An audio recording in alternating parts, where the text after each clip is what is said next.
మీ బజాజ్ ఏం పెద్ద షోరూమ్ ఏం కాదు, మీకన్నా పెద్ద పెద్ద షోరూమ్లు గుద్దపొగ రంచుకొనే ఉంటున్నాయి.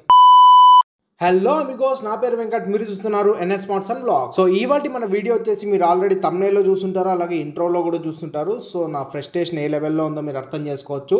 సో నేను ఎందుకు ఇంత కోప్పడ్డానంటే తర్వాత చెప్తాను. సో నేను ఇంతవరకు ఏ వీడియోలో కానీ నేనైతే ఇంతవరకు బూతులు అయితే మాట్లాడలేదు. చిన్న మాట కూడా నేనైతే ఏ వీడియోలో అయితే అనలేదు. కానీ వీళ్ళు చేసిన చేష్టలకి, వీళ్ళు ప్రవర్తించే విధానానికి నాకు అస్సలు నచ్చలేదన్నమాట. అక్కడ ఉండే షోరూమ్ వాళ్ళని తిట్టి అయితే వచ్చాను. ఎందుకు అంత జరిగిందనేది లాస్ట్లో అయితే చెప్తాను మీకు. మీరు ఇంకోటి గమనించాల్సిన విషయం వచ్చేసి, నేను బజాజ్ని అయితే తిట్టడం లేదు. సో ఇక్కడ ఉండే రిత్వికా మోటార్స్ అనేది అనంతపూర్లో అయితే ఉంటుంది మనకి. సో ఇది వచ్చేసి మనకి డిమార్ట్ ఎదురుగా అయితే ఉంటుంది. సో హైవే రోడ్లో వీళ్ళకి ఎంత పొగరంటే అంత పొగరన్నమాట. అసలు ఒక్కొక్కరికి కొవ్వు అనేది బలిసిపోయి కొట్టుకుంటున్నారు షోరూంలో. మేనేజర్ ఎలాంటోడో నాకు తెలియదు, పక్కన పెట్టేస్తే ఇక్కడ ఉండే ఎగ్జిక్యూటివ్స్ ఉంటారు కదా, సో అందరు పనిచేసే వాళ్ళు ఒక్కొక్కరికి అయితే మామూలుగా పొగరలేదు. ఇంకా మెకానిక్లకు అయితే వాళ్ళు కొవ్వులే తింటున్నారేమో. రోజు నా అన్నం తినే బదులు కొవ్వే తింటున్నారు వీళ్ళు, అంత పొగరుతో మాట్లాడతారు వీళ్ళు. సో వీళ్ళ రిసీవింగ్ కూడా అంత దరిద్రంగా ఉంది. సో నేను లాస్ట్లో అయితే మాట్లాడుకుందాం ప్రతి విషయం, అసలు ఏం జరిగింది, సో వీళ్ళు ఎలా ట్రీట్ చేశారు మమ్మల్ని. సో మా విషయం వదిలేయండి, మమ్మల్ని ఏం పెద్ద ట్రీటింగ్ ఏమి వాళ్ళు చేయనవసరం లేదు. సో నేను వాళ్ళని ట్రీట్ చేసిన విధానం కూడా వేరే ఉందిలేండి. వాడు నన్ను మాట్లాడినాక, సో వాడు నన్ను అసలు ఏమన్నాడు, సో ఇంకా నన్ను నిండే దానికన్నా వేరే వాళ్ళని అయితే ఇంకో మాట అన్నాడు.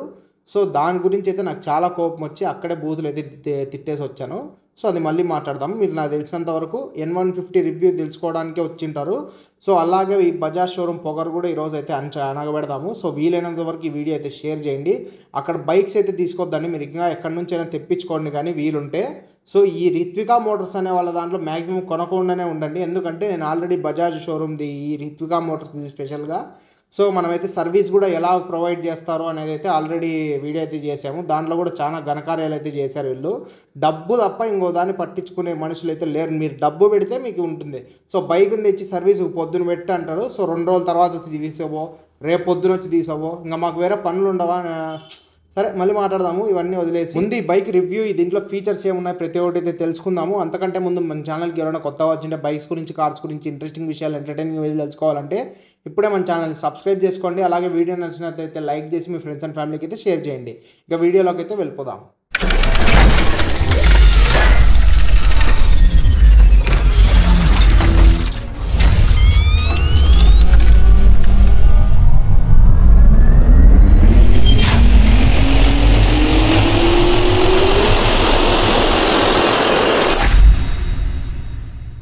ఇంకో విషయం, మీరు వీడియో స్టార్ట్ చేసే ముందే చెప్పాలనుకుంటున్నాను నేను. చాలామంది అయితే ఇంకా ఎగేసుకొని వస్తారు కామెంట్లు పెట్టేకి. సో వాళ్ళ మెకానిక్లనన్నావు, వాళ్ళనన్నావు, వీళ్ళనన్నావు అని.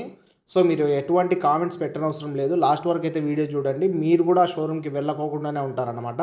సో అంతైతే జరిగింది. ముందైతే దీని రివ్యూ అయితే తెలుసుకుందాం డీటెయిల్గా. ముందుగా ఈ బైక్ పేరు వచ్చేసి బజాజ్ N150. ముందు దీని ఇంజన్ గురించి అయితే తెలుసుకుందాము. సో దీని ఇంజన్ వచ్చేసి single cylinder 4-stroke 2 valve air cooled 149.68 cc BS 6.2 SOHC engine అనమాట. సో ఇది వచ్చేసి మనకి పవర్ 14.5 PS అట్ 8500 RPM, అలాగే టార్క్ వచ్చేసి 13.5 Nm అట్ 6000 RPM అయితే ప్రొడ్యూస్ చేస్తుంది. డ్రైవ్ టైప్ వచ్చేసి ట్రైన్ డ్రైవ్ అనమాట. సో ఓపెన్ చైన్ అయితే ప్రొవైడ్ చేసి ఉంటారు. మీరు నాకు తెలిసినంత వరకు 500 కిలోమీటర్స్కి ఒకసారి చైన్ లూప్ చేసుకున్నారంటే మంచిది, లేకుంటే చైన్ అనేది త్వరగా పాడైపోయే ఛాన్సెస్ ఎక్కువ ఉంటాయి. అలాగే వచ్చేసి మనకి 5 గేర్లు అయితే ఉంటాయి బండ్లో. సో 6 గేర్స్ అయితే ఉండవు, ఓన్లీ 5 గేర్సే ఉంటాయి. సో నేను మీకు ఇప్పుడు ప్రెజెంట్ వచ్చేసి N160 అయితే చూపిస్తున్నాను, కానీ N150 కూడా పక్కనే ఉంది వైట్ కలర్ది. రెండు సేమ్ అయితే యాజ్ ఇట్ ఈస్ అయితే ఉంటాయి డిజైన్ ప్రకారంగా, కానీ కొద్దిగా సీసీ ఒక్కటి పెరుగుతుంది అనమాట. సో సేమ్ ఇంకా మీకు ఎట్లా చూపిస్తున్నానో యాజ్ ఇట్ ఈస్ బైక్ అయితే అలాగే ఉంటుంది. సో అందుకే నేను బ్లాక్ది బాగా వీడియో తీసేకి అనుకూలంగా ఉందని బ్లాక్ది అయితే వీడియో తీశాను. సో అదన్నమాట విషయము. నెక్స్ట్ వచ్చేసి బ్రేక్స్ గురించి అయితే మాట్లాడుకుందాము. దీంట్లో వచ్చేసి ఫ్రంట్ మనకి 240 mm డిస్క్ విత్ ABS అయితే ప్రొవైడ్ చేస్తున్నారు. అలాగే బ్యాక్ వచ్చేసి మనకి 230 mm డిస్క్ విత్ RLP అయితే ప్రొవైడ్ చేస్తున్నారు అనమాట. సో ABS అయితే ఉండదు బ్యాక్ సైడ్ అయితే. నెక్స్ట్ సస్పెన్షన్ గురించి మాట్లాడుకున్నట్లయితే 31 mm టెలిస్కోపిక్ సస్పెన్షన్ అయితే ఫ్రంట్ సైడ్ అయితే ప్రొవైడ్ చేస్తున్నారు. అలాగే బ్యాక్ సైడ్ వచ్చేసి అడ్జస్టబుల్ మోనోషాక్ అబ్జర్వర్ అయితే ప్రొవైడ్ చేస్తున్నారు. నెక్స్ట్ టైర్స్ అండ్ వీల్స్ గురించి మాట్లాడుకున్నట్లయితే 17 inch alloy wheels with tubeless tyres అయితే ప్రొవైడ్ చేస్తున్నారు. ఫ్రంట్ సైడ్ వచ్చేసి మనకి 90/90 17 ఇంచ్ టైర్స్ అయితే ప్రొవైడ్ చేస్తున్నారు. అలాగే బ్యాక్ సైడ్ వచ్చేసి మనకి బ్యాక్ సైడ్ వచ్చేసి మనకి 120/80 17 ఇంచ్ టైర్స్ అయితే ప్రొవైడ్ చేస్తున్నారు. అలాగే ఈ బైక్ డైమెన్షన్స్ గురించి మాట్లాడుకున్నట్లయితే గ్రౌండ్ క్లియరెన్స్ వచ్చేసి మనకి 165 mm అయితే ఉంటుంది. అలాగే సీట్ హైట్ వచ్చేసి మనకి 790 mm అయితే ఉంటుంది. సో 790 mm అంటే చాలా తక్కువే అని చెప్పుకోవచ్చు. సో మినిమం 5.5 హైట్ ఉండే వాళ్ళు కూడా ఈజీగా బైక్ని అయితే డ్రైవ్ చేసుకుంటూ వెళ్ళిపోవచ్చు. నెక్స్ట్ వచ్చేసి దీని ఫ్యూయల్ కెపాసిటీ వచ్చేసి ట్యాంక్ది 14 లీటర్స్ అయితే ప్రొవైడ్ చేస్తున్నారు. మంచి హ్యూజ్ ట్యాంక్ అయితే ప్రొవైడ్ చేస్తున్నారు. సో ఇంకోటి వచ్చేసి ఫైబర్ ట్యాంక్ అయితే కాదు, మెటల్ ట్యాంక్ అయితే ప్రొవైడ్ చేస్తున్నారు అనమాట. నెక్స్ట్ దీని వెయిట్ వచ్చేసి మనకి 145 kgs అయితే ఉంటుంది. చాలా తక్కువ వెయిట్ అయితే ఉంటుంది. బైక్ని మీరు డ్రైవ్ చేసేటప్పుడు కూడా లైట్ వెయిట్ అయితే ఫీల్ అవుతారు. నెక్స్ట్ వచ్చేసి దీని లైట్స్ గురించి మాట్లాడుకున్నట్లయితే ఎల్ఈడి ప్రొజెక్టర్ లైట్స్ అయితే ప్రొవైడ్ చేస్తున్నారు. విత్ డిఆర్ఎల్స్ అయితే ప్రొవైడ్ చేస్తున్నారు. అలాగే ఎల్ఈడి టైల్ ల్యాంప్ కూడా ఉంటుంది, కానీ ఇండికేటర్స్ మాత్రం హాలోజనే ప్రొవైడ్ చేస్తున్నారు, అంటే బల్బులే ఉంటాయి లోపలైతే. సో నెక్స్ట్ వచ్చేసి దీని ఫీచర్స్ గురించి మాట్లాడుకున్నట్లయితే fully digital black and white display అయితే ప్రొవైడ్ చేస్తున్నారు, కన్సోల్ అయితే ప్రొవైడ్ చేస్తున్నారు. దీంట్లో వచ్చేసి మనకి స్పీడోమీటర్ ఉంటుంది, అలాగే ట్రిప్ మీటర్ ఉంటుంది, ఓడోమీటర్ ఉంటుంది, గేర్ మీటర్ ఉంటుంది. ప్రతి ఒక్కటి అయితే డిజిటల్ అయితే ఉంటుంది. అలాగే టైం చూపిస్తుంది, బ్లూటూత్ కనెక్టివిటీ ఉంటుంది, అలాగే డిస్టెన్స్ బై ఫ్యూయల్ అయితే ఉంటుంది, యావరేజ్ ఫ్యూయల్ అయితే ఉంటుంది. అలాగే సర్వీస్ డ్యూ డేట్ ఉంటుంది, లో బ్యాటరీ ఇండికేషన్ ఉంటుంది, లో ఫ్యూయల్ ఇండికేషన్ ఉంటుంది, యూఎస్బి సాకెట్ ఉంటుంది మనకైతే మొబైల్ని ఛార్జ్ చేసుకునేకి. సో ప్రతి ఒక్కటైతే ప్రొవైడ్ చేశారు. ఫీచర్ పరంగా చాలా బాగుంది బైక్ అయితే బడ్జెట్లో. నెక్స్ట్ వచ్చేసి ఇది సింగిల్ లాంగ్ సీట్ అయితే ప్రొవైడ్ చేశారు వీళ్ళు. సో ఇది వచ్చేసి మనకి ఫ్యామిలీస్కి అయితే బాగా సూట్ అవుతుంది. సో ఒకటే సీట్ అయితే ఉంటుంది, ఎటువంటి కట్ అయితే ఉండదు, సింగిల్ సీట్ లాంగ్ అయితే ఉంటుంది. సో ఈజీగా ఫ్యామిలీకి కూడా సెట్ అయ్యే బైక్ అన్నమాట. ఇంకోటి నాకు నచ్చిన విషయం ఏంటంటే దీంట్లో కిక్ రాడ్ అయితే ప్రొవైడ్ చేస్తున్నారు. ఎందుకంటే మనకు సెల్ఫ్ ఈ మధ్య BS6 బైక్స్ చాలా వరకు, నా బైక్ కూడా చూసారు మీరు NS200, సో మాటికి సెల్ఫ్ అనేది ఆగిపోతుంటుంది. సో సెల్ఫ్ అనేది పనిచేయదు ఒక్కోసారి. సో అలాంటి సిచ్యువేషన్స్లో మీరు కిక్ రాడ్తో అయితే మీరు పని జరుపుకోవచ్చు ఈజీగా. సో అదన్నమాట సంగతి. సో N160కి N150కి డిఫరెన్సెస్ ఏంటంటే N160 వచ్చేసి మనకి డ్యూయల్ ABSతో అయితే వస్తుంది. సో దీంట్లో మనకి సింగిల్ ఛానల్ ABS అయితే ఉంటుంది 150లో. అలాగే మనకి 150లో వచ్చేసి కిక్ రాడ్ అయితే ఉండదు. సారీ N150లో మన కిక్ రాడ్ అయితే ఉంటుంది. అలాగే N160లో అయితే కిక్ రాడ్ అయితే ఉండదు. సో ఇంకా మీకు ఏం డిఫరెన్సెస్ అయితే ఉండవు. సో ఫీచర్స్ పరంగా ప్రతి ఒక్కటి అయితే సేమ్ అయితే ఉంటాయి. ఇప్పుడు మన బజాజ్ యువకుల విషయానికి వస్తే మనము, సో వీళ్ళు ఎట్లా ఫీల్ అయిపోతున్నారంటే అనంతపూర్లో మా షోరూమ్ని కొట్టే షోరూమ్ లేదు, ఇంకా మేము అమ్మితే అనంతపూర్లో మేమే బండ్లు అమ్మల్లా, మా దగ్గరే మంచి మంచి బండ్లు దొరుకుతాయి, ఇంకా ఎక్కడా కానీ బైక్సే దొరకవన్నట్లయితే చెప్తున్నారు. నేను మీకు చెప్పే విషయం ఒకటే మీకు, సో సర్వీస్ విషయంలో కానీ, రిసీవింగ్ విషయంలో కానీ, మర్యాద ఇచ్చే విషయంలో కానీ పోయి KTM వాళ్ళ సంక నాకండి అనంతపూర్లో ఉండే వాళ్ళది. సో KTM వాళ్ళకి వీళ్ళకి కంపేర్ చేసుకుంటే KTM ముందర వీళ్ళు కాలు గోటికి కూడా పనికిరాను అనమాట, అంత చెత్తనా కొడుకులు వీళ్ళు. సో అసలు ఏం జరిగిందంటే వీళ్ళంతకు వీళ్ళే నాకు కాల్ చేశారు. నేనైతే ఒక 10 days బ్యాక్ షోరూమ్కి అయితే వెళ్ళాను వేరే ఫ్రెండ్తో. సో బైక్ చూద్దామని, అక్కడ నాది యూట్యూబ్ ఛానల్ ఉందని తెలుసుకొని వీళ్ళే నెంబర్ ఇప్పించుకున్నారు. సో నేనైతే మన ప్రశాంత్ అయితే చెప్పాడు వీళ్ళకి మాకు యూట్యూబ్ ఛానల్ ఉందని అయితే. సో వాళ్ళే నెంబర్ అయితే ఇప్పించుకున్నారు. సో సర్లే మనకి ఎట్లా NS200 కొత్త మోడల్ వచ్చింది కదా, సో దానికైనా కానీ మనం వీడియో అయితే చేయాలని నేను కూడా నెంబర్ ఇచ్చాను. సో వీళ్ళు వచ్చేసి నెంబర్ తీసుకొని నాకు 2 days బ్యాక్ అయితే కాల్ చేశారు. సార్ ఇట్లా NS200 కొత్త మోడల్ అయితే వచ్చింది, వచ్చి వీడియో తీసుకోండి అని అయితే కాల్ చేశారు. సరే సార్ నేను హాఫ్ అన్ అవర్లో వస్తాను అని చెప్పినాను. సరే అని కరెక్ట్ హాఫ్ అన్ అవర్కే వెళ్ళాను నేను. సో హాఫ్ అన్ అవర్కి వెళ్ళిన తర్వాత ఏం చెప్తారంటే బైక్ అయితే ఇక్కడ లేదు, ఎక్కడో బ్యాక్ సైడ్ ఉంది, సో అక్కడికి పోయే మీరు వీడియో తీసుకోవాలన్నారు. సరే ఓకే, మనదే అవసరం కాబట్టి వీడియో తీసుకునేది, పోయి అయితే వీడియో తీసుకుందామని వెళ్ళాను. అసలు బైక్ ఎట్లాంటి సిచ్యువేషన్లో ఉందంటే టోటల్ డార్క్నెస్, ఒక డార్క్ రూమ్ లాంటి దాంట్లో అయితే ఉంది. సో అంటే డార్క్ అంటే మొత్తం హాల్ ఉంటుంది కదా, సో బైక్స్ పెట్టిండేటివన్నీ. సో లోపల సైడ్ అయితే మనకి NS200 అయితే ఉంది. టోటల్గా 2 బండ్ల మధ్యలో అయితే ఇరక్కబోయింది అనమాట. సో పక్కనుండే బైక్ అయితే తగులుతుంది, మనం కనీసం పోయే గ్యాప్ కూడా లేదు. సో మీకు నేను బైక్ నీట్గా చూపించాలి అంటే టోటల్గా దాన్ని ఫీచర్స్ ఏమున్నాయి, సో ఆ బైక్ ఎలా ఉంది, సో దాన్ని మొత్తం చుట్టూ ఎలా ఉంది, దాని డిజైన్ ఎలా ఉంది అనేది ప్రతి ఒక్కటి చేసి చూపించాలి మీకు. సో అట్లాంటప్పుడే మీకు ఒక క్లారిటీ అయితే వస్తుంది. సో అలాగని నేను కొద్దిగా బైక్ని తీసి బయట పెట్టండి, బయట కూడా అనలేదు నేను, జస్ట్ కొద్దిగా మూవ్ చేసి ముందర పెట్టండి లైటింగ్ వచ్చే చోట, నేనైతే వీడియో తీసుకుంటాను, జస్ట్ ఒక 5 to 10 minutesలో అయిపోతుంది అని అయితే చెప్పాను. సో సరే దానికి వాళ్ళు ఏమన్నారంటే లేదు సార్ మా మేనేజర్ ఒప్పుకోడు అంటారు. సరే మేనేజర్తో నేను వెళ్ళి మాట్లాడతానంటే మేనేజర్ లేడు అంటారు. ఎక్కడికి పోయినారంటే లంచ్కి పోయినాడు. 4 గంటలకు మేనేజరు లంచ్కి పోయినాడంట. 4 గంటలకు ఏం లంచ్ చేస్తాడో నాకు అర్థం కాలే మేనేజర్. సరే పోని పనులలో ఉన్నాడు, ఏదో 4 గంటలకు లంచ్ చేస్తాడని అనుకుందాం. సరే మేనేజర్ ఎప్పుడు వస్తాడు అంటే 6:30కు వస్తాడు అంటాడు. అంటే 4 నుంచి 6:30 వరకు మేనేజర్కి లంచ్ అంట.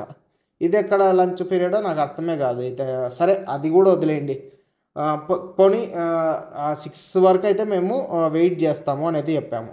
సార్ 7కి అంతా షోరూమ్ అయితే క్లోజ్ చేస్తారంటారు. వాడు ఏం మాట్లాడుతున్నాడు వానికైనా అర్థమవుతుందో లేదో నాకు అర్థమే కావడం లేదు. అతని పేరు ఏదో ఉందబ్బా, అతని పేరు నాకు అర్థం కాలేదు. కింద నెంబర్ ఇస్తున్నాను చూడండి వాడిది. సో వాడు ఏం మాట్లాడుతున్నాడో వానికేనా అర్థమవుతుందో లేదో, యా దేశం నుంచి వచ్చినాడో ఏమో కానీ వాడు.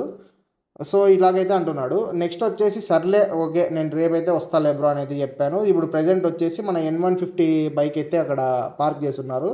సో దాన్నైనా వీడియో తీసుకుందాం అనేది వెళ్ళాను. సో వెళ్ళిన తర్వాత వీడియో అయితే తీసాను టోటల్గా చుట్టుపక్కలంతా వీడియో తీసుకో అని చెప్పింటే సరే అని మీటర్ కన్సోల్ చూపిద్దామని నేనైతే వాళ్ళని కీస్ అయితే అడిగాను. సో ఏ షోరూమ్ మీరు ప్రపంచంలో కావాసాకి షోరూమ్కైనా పోండి, కీస్ అనేది మ్యాండేటరీ, ఖచ్చితంగా బైక్ అయితే కీస్ ఉండాలి. సో వాళ్ళు ఒకవేళ లేకపోయినా కూడా మీరు పోయి అడిగారంటే ఖచ్చితంగా వాళ్ళు కీస్ అయితే ఇస్తారు. సో వాళ్ళ మనకు చేతికి ఇకపోయినా కూడా వాళ్ళైనా వచ్చి ఎగ్జిక్యూటివ్ చూపించాల్సిందే ఖచ్చితంగా. సో కస్టమర్ అనేవాడు వచ్చినాక సో ఖచ్చితంగా వానికి చూపించాల్సిందే. వీళ్ళు ఏమంటారంటే మేనేజర్ వచ్చిన తర్వాత అతని దగ్గర పోయి పర్మిషన్ తీసుకుంటే అతను పర్మిషన్ ఇస్తే కీస్ ఇస్తారంట. ఇది ఎక్కడ, నేను వాళ్ళని ఏం టెస్ట్ డ్రైవ్ అడగలేదు, లేకుంటే దానికి నేను నా అంతకు నేను అడగలేదు. ఎవరిదైనా ఎగ్జిక్యూటివ్ ఉంటారు కదా అక్కడ, సో బైక్ చూపించే వాళ్ళు, వాళ్ళ కీస్ ఇచ్చి వాళ్ళనే ఆన్ చేయమనండి అని అయితే చెప్పాను. సో దానికి కూడా వాళ్ళైతే లేదు అంటున్నారు. వీళ్ళకి ఏమి మేము ఎట్లా కనబడుతున్నామేమో కానీ మా అంతకు మేమేం పోలేదు. వాళ్ళంతకు వాళ్ళే ఫోన్ చేసినారు, వాళ్ళే వచ్చి రివ్యూ తీసుకోమని చెప్పినారు. ప్రతి ఒక్కటే వాళ్ళే చెప్పి అక్కడికి పోయిన తర్వాత మాకు పూర్తిగా వ్యతిరేకంగా మాట్లాడితే ఎవరికైనా కాలదా చెప్పండి. సో సరే అది కూడా వదిలేద్దాము, అది కూడా వదిలేసేయండి, అది కూడా నేనేం మాట్లాడలేదు. కింద ఒకటి NS200 బైక్ ఉంది అని అయితే చెప్పాడు. సరే కింద NS200 బైక్ ఉంది కాబట్టి కొద్దిగా ఖచ్చితంగా బయటకి అయితే తీస్తారు కింద, ఎందుకంటే వాళ్ళ గోడౌన్లో అయితే బైక్స్ అయితే ఉంటాయి మ్యాక్సిమం. అనంతపూర్లో ఉండే వాళ్ళందరికీ ఐడియా అయితే ఉంటుంది. సో కింది సైడ్ అయితే నేను వెళ్ళాను బైక్ చూద్దామని. అక్కడ మెకానిక్ అయితే ఉన్నాడు. వాడు తాడి చెట్టు అగట్లు ఇంత ఎత్తున్నాడు, నాకు తెలిసి ముస్లిం అనుకుంటా. బొచ్చు కూడా సరిగ్గా లేదు, మనకి మొత్తం బొచ్చంతా ఊడిపోయింది, బక్కగా హైట్ ఉంటాడు. సో మ్యాక్సిమం అందరికీ తెలిసిండొచ్చు. అతని పేరు ఏదో ఉంది, నేను పేర్లు పెద్దగా చెప్పదలుచుకోలేదు. సో అతన్నైతే బయటికి పోయి ఎక్కడికో వచ్చాడు. సో టీ తాగేసి వచ్చాడంట. వచ్చిన తర్వాత అన్న ఇట్లా NS200 పైన వాళ్ళు చెప్పారు. సో వాళ్ళు చెప్పారు కాబట్టి మేము కిందికి వచ్చాము. కొద్దిగా బైక్ అనేది అది కూడా సేమ్ ఇరుకులోనే ఉంది. సో కొద్దిగా బయటికి తీసి పక్కన పెట్టండి అన్న అంటే మొగం తీయను నేను బైక్. ఎందుకు తీయాలా? ఇట్లా నా మాట్లాడేది మీరు? ఎవరితో ఎట్లా ఏ విధంగా మాట్లాడాలో ఫస్ట్ తెలుసుకోండి. నువ్వు ఏదో మెకానిక్ అంతే, జస్ట్ 10,000కి 12,000కి పనిచేసే మెకానిక్వి. నేను ఇట్లా అనకూడదు, ఎవరిని ఇంతవరకు నేను తక్కువ చేసి అనలేదు. వాడు నన్ను తక్కువ చేశాడు కాబట్టి నేను వాడిని తక్కువ చేస్తున్నాను. సో కొద్దిగా అర్థం చేసుకోండి వాళ్ళు ఎలా ఉన్నారు అనేది. సో సరే ఆడికి కూడా వద్దనుకున్నాను. ఒక విలేజర్ అయితే వచ్చాడు, ఐ మీన్ పల్లెటూరులో ముసలోళ్ళు ఉంటారు కదా, పంచ షర్ట్ వేసుకొని, మామూలు బేసిక్ పల్లెటూరు వాళ్ళు ఎట్లుంటారో అలాగైతే కొడుకుని పిలుచుకొని అయితే వచ్చాడు. వచ్చి బైక్ని చూసేకి వచ్చాడు అనమాట. కిందికి వచ్చాడు, షోరూంలోకి అయితే వెళ్ళలేదు. షోరూంలో పోతే కింద గోడౌన్లో బైక్స్ అన్నీ మ్యాక్సిమం కింద గోడౌన్లోనే ఉన్నాయి. సో గోడౌన్లోకి అయితే వచ్చాడు. మేము కూడా అక్కడే ఉన్నాం, ఇంకా పోలేదు. నేను అతని గురించి మాట్లాడతా అంటే పోలేదు. సో అక్కడే ఉన్నప్పుడు అతనైతే వచ్చి ఇట్లా వాళ్ళు భాష, నాయన బైక్ ఉందా బాబు అని అడిగాడు. సో ఏ బైక్ అని అడిగాడు. NS200 అనేది చెప్పారు. సరే NS200 అని అతను ఆడుంది చూడిపోండి, అది కూడా అతను ఎట్లా అన్నాడు, పోండి ఆడుంది చూడిపోండి అని. ఆడుందో చూపిద్దురా బాబు అంటే లేదు నాకు పని ఉంది మళ్ళీ చూపిస్తా ఉండండి. ఇదే మీరు కస్టమర్స్తో మాట్లాడేది? ఏమి సిటీ వాళ్ళు అట్లే పెద్ద పెద్ద సూట్లు కార్లు వేసుకొని వస్తాను కానీ మీరు బైక్స్ ఇచ్చేది? పుట్టగోస్లో బజాజ్ అయ్యాది, బజాజ్ బైక్స్కే నువ్వు ఇంత షో కొడితే నీలాంటి వాడు పోయి కావాసాకినో లేదంటే BMW షోరూమ్ పెట్టినాడంటే ఇంకంతే, మేమంతా సంకనాకల బండి కొనలేక వచ్చిన వాళ్ళందరినీ. KTM షోరూమ్ వాళ్ళు మంచి, KTM అనేది ఒక రకమైన హై రేంజ్ బైక్సే. KTM షోరూంలో ఒక అన్న అయితే ఉంటాడు. సో మేము ఎప్పుడైనా వెళ్ళని, ప్రశాంత్ కూడా అక్కడే బైక్ కొనుక్కోండి. మేమే కాదు ఎవరైనా వెళ్ళని, అతని రిసీవింగ్ కానీ అతను మాట్లాడే పద్ధతి కానీ, సో వాళ్ళు మాట్లాడే పద్ధతికే వాళ్ళ దగ్గర బైక్ తీసుకోవాలనిపిస్తుంది. అంత డిగ్నిటీగా అంత రెస్పెక్ట్ఫుల్గా అయితే మాట్లాడతారు. నేను చాలా షోరూమ్స్ తిరిగాను, ఎందుకంటే మీరు మ్యాక్సిమం నా వీడియోస్ అయితే చూడొచ్చు, previous videos, price list videos అని చాలా షోరూమ్స్ అయితే తిరిగాను నేను. ప్రతి అనంతపూర్లో సింగిల్ షోరూమ్ని వదలకోకుండా ప్రతి షోరూమ్కి అయితే వెళ్ళి తిరిగి అయితే వచ్చారు. మనకేం తక్కువ సబ్స్క్రైబర్స్ ఏం లేరు, దగ్గర దగ్గర నియర్గా 70,000 సబ్స్క్రైబర్స్ అయితే ఉన్నారు మ్యాక్సిమం. ఎక్కడికి పోయి చూపించినా కూడా ఛానల్. సో మనకైతే మంచి రెస్పెక్ట్ అయితే ఉంటుంది. NS మార్ట్స్ వెంకట్ సాయి అంటే సో మ్యాక్సిమం షోరూమ్స్ తెలుసు. కానీ వీళ్ళకి ఎంత పొగరంటే, నేనేదో పెద్ద ఇది యూట్యూబర్ అని అయితే నేను చెప్పను, నేను తెలియని అవసరం కూడా లేదు అనంతపూర్లో. కానీ ఒక మనిషి మేము ఇట్లా వీడియో తీసుకునేకి వచ్చాము అని వెళ్ళిన తర్వాత మూసుకొని రెస్పెక్ట్ ఇచ్చి, సో నీకు ఇష్టం లేకపోతే లేదు బ్రో ఇట్లా ఒప్పుకోరని చెప్పాలి. కానీ తిక్క అన్ని మాట్లాడితే నేను నాకు చెప్పు తీసుకొని ఇది ఈడ్స్ కొడదాం అనిపించింది, కానీ మూసుకొని వచ్చేసాను. ఎందుకంటే కొద్దిగా చదువుకున్నాం మనం కూడా, అవతల వాళ్ళకి ఎట్లా రెస్పెక్ట్ ఇవ్వాలో అనేది మనకు కూడా కొద్దిగా తెలుసు. సో నేను అసలు ఈ వీడియో అయితే తీయకూడదు అనుకున్నాను, అట్లాంటి లోపరగాళ్ళకి మన ఛానల్లో అసలు ప్లేసే లేదు. సో కానీ N160 గురించి అయితే తీశాను. మీరు కూడా తెలుసుకోండి చాలామంది. మీకు కావాలంటే మీరు మన ఛానల్లో అయితే చెక్ చేసుకోవచ్చు. నేను ఆల్రెడీ ఒక షార్ట్ వీడియో అయితే పోస్ట్ చేశాను. వాటి కింద కామెంట్స్ అయితే చదవండి మీరు. అనంతపూర్ షోరూమ్ నేనేదో చెప్తున్నాను, నేనేదో పగబట్టినానని కాదు వాళ్ళ మీద. సో మీరు ఒకవేళ నాకు వీడియో దొరికితే నేను లింక్ అయితే డిస్క్రిప్షన్లో ఇస్తాను చూడండి. సో దాన్ని నొక్కి చూడండి. దాని కామెంట్ సెక్షన్ కిందంతా మన సబ్స్క్రైబర్స్, మన ఫ్యామిలీ మెంబర్స్ అంతా కామెంట్ చేసినారు. ఒక్కరు కూడా బజాజ్ షోరూమ్ బాగుంది అనేది ఒక్కరు కూడా కామెంట్ చేయలేదు. దగ్గర దగ్గర 100కి పైన కామెంట్స్ అయితే ఉంటాయి. సో ఒక్క కామెంట్ కూడా వాళ్ళకి పాజిటివ్గా అయితే లేదు. ప్రతి ఒక్కటి నెగిటివ్ కామెంట్. ఒకవేళ రిత్వికా మోటార్స్ వాళ్ళు కానీ బజాజ్ వాళ్ళు కానీ ఈ వీడియోని కానీ చూస్తుంటే ప్లీజ్ మీకు ఒక్కటే చెప్తున్నాను, మీ గుద్దపొగరు అణుచుకొని మీరు బైక్స్ చూపిస్తే బాగుపడతారు. లేకుంటే ఏదో రోజు నన్ను కాదు కదా, ఏదో ఒక రోజు ఏదో క్షణాన మంచోడు తగులుతారు, చొప్పు తీసుకొని ఆడే కొడతాడు మిమ్మల్ని. సో కొద్దిగా జాగ్రత్త వహిస్తే మీకే మంచిది. అయినా మనం కూడా ఏం తక్కువ కాదులేండి. అక్కడ ఎగ్జిక్యూటివ్ ఉంటాడు కదా, సో వాడిని కూడా ఫుల్గా వేసుకున్నాను. అవన్నీ చెప్పకూడదు, బాగుండదు. సో అతను కూడా ఫుల్గా అయితే తిట్టయితే వచ్చాను, మాకేం పని లేక రాలేదని. సో అతను కూడా ఏం మాట్లాడలేదు. ఏమైనా మాట్లాడింటే దౌడలు అదురుతాండి వానికి, అది వేరే విషయము. సో ఇంత యూట్యూబ్లో ఇంత ర్యాష్గా మాట్లాడకూడదు కాబట్టి నేను చెప్పేది. సో ఎవరైనా కానీ మీరు ఎంత స్టేజ్కి పోయినా కూడా సో అణిగి ఉండేది నేర్చుకోండి ఎవరైనా కానీ. సో నేనేదో పెద్ద ఇది అని చెప్పడం లేదు. సో చిన్న పిల్లోడు కానీ పెద్ద అనిల్ అంబానీ కూడా అణిగే ఉన్నాడు కాబట్టి ఆయన అంత పెద్ద స్టేజ్లో అయితే ఉన్నాడు. మీరు ఏదో చిన్న షోరూమ్ పెట్టేసి మాది రిత్వికా మోటార్స్, బజాజ్, ఇంకా పీకే బండి లేదు, అది ఇది అన్నారంటే కాని బండి. నేనే చెప్తాను కదా, నా NS200కి ఎన్నో ప్రాబ్లమ్స్ వచ్చినాయి, నాకు వచ్చు కాబట్టి నేను సాల్వ్ చేసుకున్నాను. మీరు కావాలంటే వెళ్ళి చూడండి. సో బజాజ్ షోరూమ్కి మీరు కానీ సర్వీస్కి వెళ్ళారంటే మినిమం 1 డే పడుతుందంట. ఎందుకంత పడుతుందో నాకు అర్థమే కాదు. మహా అంటే ఒక బైక్ వస్తుంది, దాన్ని రిపేర్ చేస్తారు, పంపించేస్తారు. వీళ్ళు వేసే బిల్లులు ఉంటాయి చూడు, ఒకటి రేగుతుంది నాకు అట్లే. డబ్బులు అయితే మొగం మీద ఇసిరి వచ్చిండు ఒకటి మీద అయితే బయట షోరూంలో. అతని పేరు ఏదో ఉంది, అతను కూడా పైన భాష అనే ఒక మెకానిక్ అయితే ఉంటాడు. నా బండికి ఏం చేయలేదు, జస్ట్ పీలియన్ సీట్ రిమూవ్ చేశాడు, పై నుండి సీట్ అయితే రిమూవ్ చేశాడు. సో సీట్లు రిమూవ్ చేసి 2 వైర్లు అయితే కనెక్ట్ చేశాడు, దానికి 600 రూపాయలు దొబ్బేసినాడు. ఇది వాళ్ళు చేసే పని. లేదంటే షోరూమ్ నుంచి బండి ఇను అని. వీనితో ఏంది, కుక్కలతో ఏంది మనం కొట్లాడేదని మూసుకొని డబ్బులు ఇచ్చేసి, డబ్బులు చేతికి కూడా లేదు. నేను ఆ రోజు ఇసిరినాలేండి. సో ఆ రోజు నాకు చాలా కోపం వచ్చింది. సో డబ్బులు ఇసిరి మరీ వెనక్కి వచ్చిన. ఇట్లుంటుంది వీళ్ళతో. ఎందుకు నేను బజాజ్ బైక్ తీసుకున్నాను అని చాలా బాధపడినాను. ఊరికి KTMలోనే దీంట్లోనే తీసుకుంటే అయిపోతాను నేను. ఎందుకంటే KTMలో నా ప్రశాంత్ ఉన్నాడు కదా, సో ప్రశాంత్ బైక్ని చాలాసార్లు మేమైతే తీసుకెళ్ళాను అనమాట సర్వీస్కి. ప్రశాంత్ నాకు తెలిసినంత వరకు 4 రోజులేమో ఫ్రంట్ డిస్క్ బ్రేక్ నుంచి ఏదో సౌండ్ వస్తుందని 4 డేస్ వెళ్ళినాడు కంటిన్యూగా. 4 డేస్ వాళ్ళు రిసీవింగ్ కాదు, వెంటనే బైక్ ఉంది వాడు వెళ్ళిన వెంటనే. సో నేను కూడా వెనకలే వెళ్ళాను. సో వెళ్ళిన వెంటనే బైక్ని అయితే తీసుకొని, సో వాళ్ళు నీట్గా చెక్ చేసి అక్కడే మమ్మల్ని కూర్చోబెట్టి నీట్గా చెక్ చేసి ప్రాబ్లం ఏందో సాల్వ్ చేసి మరీ పంపిస్తారు. ఇలాగైతే ఉంటుంది వాళ్ళ రిసీవింగ్. KTM వాళ్ళనే కాదు, చాలా షోరూమ్స్ ఉన్నాయి. రాయల్ ఎన్ఫీల్డ్ షోరూమ్ కానీ, లేకుంటే జావా షోరూమ్ కానీ, నెక్స్ట్ వచ్చేసి హోండా కానీ, హీరో కానీ, ఇవన్నీ చాలా మంచి షోరూమ్స్. నేను అందుకే NS200 వీడియో కూడా రికార్డ్ చేయలేకపోయాను. మ్యాక్సిమం ఎవరైనా బైక్ కొంటే నాకు తెలిసిన వాళ్ళు ఖచ్చితంగా రివ్యూ అయితే పోస్ట్ చేస్తాను. సో మళ్ళీ నా కొడుకుల షోరూమ్కి అయితే నేను మ్యాక్సిమం అయితే వెళ్ళను. సో ఈసారి కానీ ఫోన్ చేసినారంటే ఖచ్చితంగా తిట్టి డైరెక్ట్ యూట్యూబ్లోనే పెడతాను రికార్డ్ తిట్టిండేది. అది వేరే విషయం, వాడు ఫోన్ చేయాలి అనుకుంటుంది. సో సరే, ఓకే, ఇప్పటివరకు కోపడ్డాం కాబట్టి కొద్దిగా టాపిక్లో కొద్దిగా ఓవర్గా ఏమైనా మాట్లాడినానేమో, ఏమైనా తప్పుగా మాట్లాడింటే క్షమించండి. సో పర్లేదు, వాళ్ళేం పెద్ద పత్తిత్తులు కాదు. వాళ్ళని తిట్టడంలో అసలు తప్పే లేదు నన్ను అడిగితే, ఎందుకంటే చాలామందికి తెలిసి ఉంటుంది అనంతపూర్లో ఉండే వాళ్ళకి. సో సరే, ఇంకో మంచి వీడియోతో మళ్ళీ ఇంకోసారి కలుసుకుందాము. సో దాంట్లో మళ్ళీ నీట్గా అయితే మాట్లాడుకుందాము. సో నేను వెంకట్ సైనింగ్ ఆఫ్. జై హింద్. మళ్ళీ కలుసుకుందాం. బాయ్.